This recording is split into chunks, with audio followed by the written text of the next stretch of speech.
they are able to survive that burst, avoid it, and play around it here, play the map here with the Fatih and such, right? They're gonna be able to win out pretty hard too, because after Boar's Gaming, you know, uses all of their abilities here and cooldowns, and if they're not able to take out their targets, they're kind of some sitting ducks left over. Exactly. And I think another point to consider is probably that, look, BTK in terms of like jungle acquisition, not as strong as Boars in the early parts of the game. So they need to protect their buffs and camps really well now. Another thing though with the Masashi, I've seen a few games of BTK versus Masashi. It seems to be a little bit of best player's kryptonite. He tends to always go down to the Masashi ganks, and then Boar's Gaming maybe identifying that, picks up the Masashi, and if they go ahead and target best player, we're gonna have to see if he has adapted to playing against Masashi yet, because the last two games he played against Masashi, they're able to take him out almost every single gank.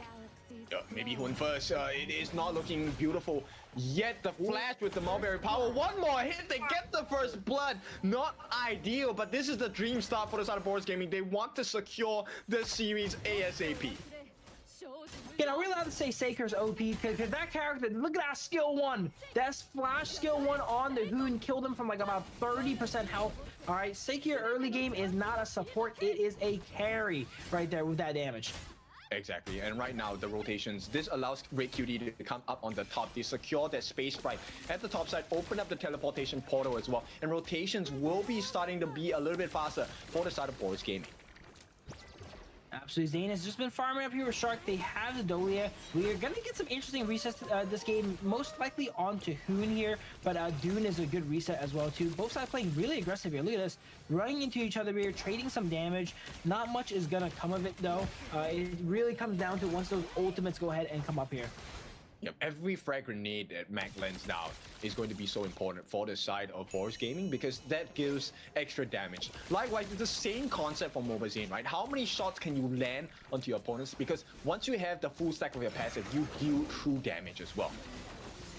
Here we go. We see Masashi coming into this fight, duel to death onto Hoon. He gets dropped extremely low and gets taken out. It seems like Masashi's kind of BTK's kryptonite. I feel like every time they play against Masashi, every time he ultimates, a kill kind of goes down. They're using it as, I mentioned it in the prior cast, like kind of like a jungle Liang, right? Once they ultimate someone down, everyone piles in. It's really, really hard to survive.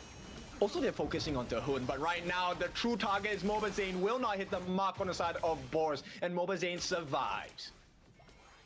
Yep. Both sides are battling. You mentioned we were shooting each other a bit there in the early stages of the game, but they both have some of the best sustain in their roamers here with Dolia and Sakir. So it's hard to really drop him low. Realistically, to get a kill on your opponent, you need to take him out 100-0 here.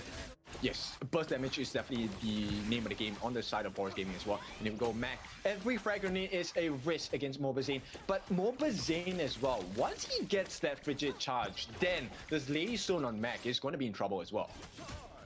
So you're not going to be able to side lane against him there because, you know, Marco Polo can always one-shot you, but Lady Sun against a frigid charge, Marco Polo is definitely not going to be one-shot him there. A little bit of a dance here for that fire beak. It looks like Fried Chicken ended up getting it though over Red Cutie. Yep, he did. Right, and that's going to provide him with a little bit of a level equilibrium against his counterpart. Nice knockup, and there we go. That is the burst we're talking about. And right now, they did not even have to commit too much. There was no flash available for Red Cutie, so he did that traditional style. Yeah, side of BTK, you know, after kind of staring at, you know, Mai for a while, he kind of got desensitized to the Fried Chicken there, walks up there and gets comboed by Mai. You got to respect the Mai's damage output. It's able to knock you up and go ahead and push you into your team there. And Fried Chicken learned that one the hard way. Yeah, a lesson learned in pain for this one, and it's a 2,000 goal lead. Almost going for the side of Boars. They also have the prior positioning for this 4-minute mark. What a nice catch by the side of Phasma to make sure that there is a delay on the backline. They're really just targeting Hoon. There is no more Hughes now for the side of BTK. They are able to start working on this Tyrant that is going to be reset. Fried Chicken does make his way into the middle brushes, but it might not be enough because Boars have already taken it away. Hoon is having the exact opposite of the game of his life right now, right? He is all the deaths on side BTK, and to be fair, in his defense, they have been targeting him down expressly, but ever since the early game, they've been really slowing him down since he got taken out in the 2v2, and now every single fight, Weiss is just landing the duel to death on Hoon and killing him before he can even go into his ultimate. Yep, the refresh on that Fever Barrage. Good damage coming in from side of Mobazane, but it's just a little bit too shy on the side of BTK. Now, Shark is falling a little bit low. He needs to be really careful. Once Mac has the ultimate again, it could be a cause of concern. Absolutely, they're really low here. Shark is staying though, standing in that pool, getting healed by Yuan as well too, and kind of catching back up. A lot of sustain inside BTK. It's going to be really tough once Board Gaming itemizes into that anti-heal, because their composition is relatively, you know, everyone on their side has sustained, literally every single character. So once they get the heal cut on the Board Gaming side, these fights are going to go a lot different. Yup, here we go. Fever Barrage goes down. The stun comes in, and it's not enough, even with the save. Phasma, the first one to fall in this skirmish, and BTK, more pressure is available. T1 is here, but hang on. The hero comes and saves the day. Wise gets that first trade, the second trade as well. Best player 1 as well as Mobazane down, and surely Shark will be taken out of the water. And a 4-kill teleportation move coming in from the side of Boars Gaming.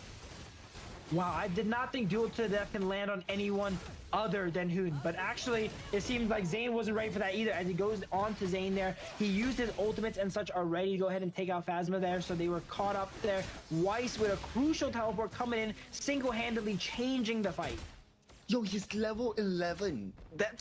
He was not in our sights at all, and this guy was silently farming. He is 3 levels ahead on majority of the cast on the side of BTK, and even against best player, he is 2 levels ahead. Another knockup onto Fried Chicken. They force him to flash. That's 1 resource down for the next 120 seconds. And this is damage Masashi as well too. He's going into Blood Rage next here. So when you're so ahead, you have the Axe of Torment, the physical damage jungle item here. Once that ultimate lands on you, it's gonna almost take you out by itself, right? Masashi's, when they go tank, relies on their team to go ahead and output the damage to secure the kills in duel to the death. With a build like this and how ahead Weiss is, he's gonna be able to solo out targets. Yeah, and they need more time. Fried Chicken is supposed to change the fight for them, but he has been consistently caught out by the side of Boars Gaming, this time by both Rick Cutie and 3005 as well. Now T2 in the mid, being put under pressure. Another nice Mulberry power, and here comes the finishing blow. There is no heals available as Boars, they're rampant. They get the kill. 3005 responsible for this one, but it's the turrets, the towers that are the true value here. They take the T2, and the map is opened up so much on the right-hand side. I don't know what it means to play angry, but it looks like Boars Gaming is playing angry this game. They're not happy what happened last game here, and they're trying to end this game out fast. 7 minutes in, it is 11-1 as they get potentially the first high ground here before 8 minutes. This is like, we know Boars Gaming is known for their early game, their strong early game, but this is some of the strongest early game I've ever seen. Yeah, definitely not what I expected here. Weiss is already at level 13. He was already pretty much unkillable at the start. Now he has the Blood Rage as well. So BTK, things go from bad to worse for this one. I was thinking about Masashi, why he fell off is like, he needs a lot of items to kind of do his job now, right? Ever since the nerfs and such. But look at Weiss, he has all of his items available. This is what it looks like to have a really strong Masashi here. And sure, the nerfs hurt him a little bit, but when you're 3 items and up 3 levels, it is not gonna hurt that bad.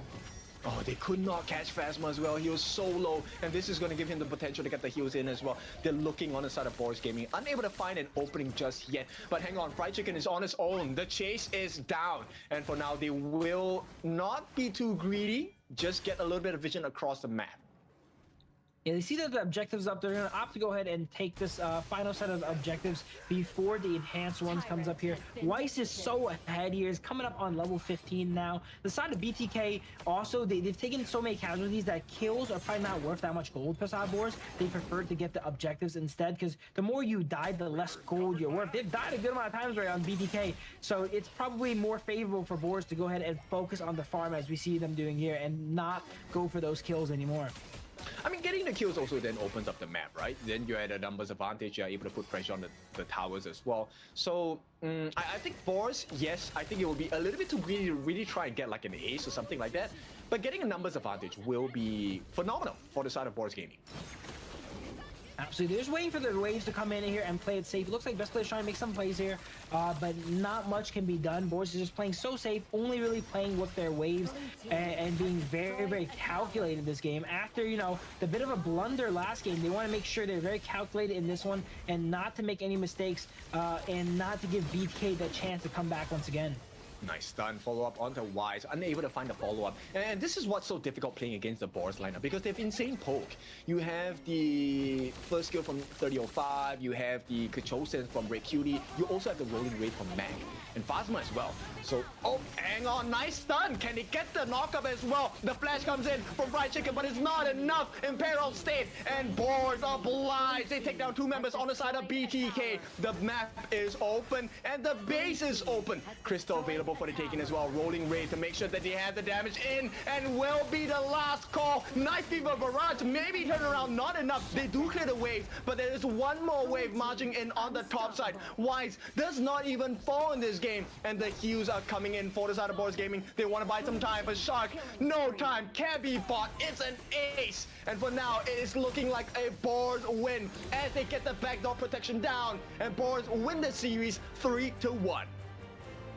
Boars was a great win there. Right at the end, and we see that duel to the death go on to the Fatih, and it just shows you how much Fatih relies on healing. Because once that duel to the death landed on Fatih, he was just taken out immediately, like wet tissue paper, because all that healing has gone ahead and been removed, right? So that Masashi is such a good pick, especially as we get later into these series. We don't really see it in game 1, game 2, and such, right? But once you get into the game 3, game 4s here, that's still an amazing pick. Yes, some teams will reserve that Musashi pick for the Orgrim pick as well. But Dune is definitely something that is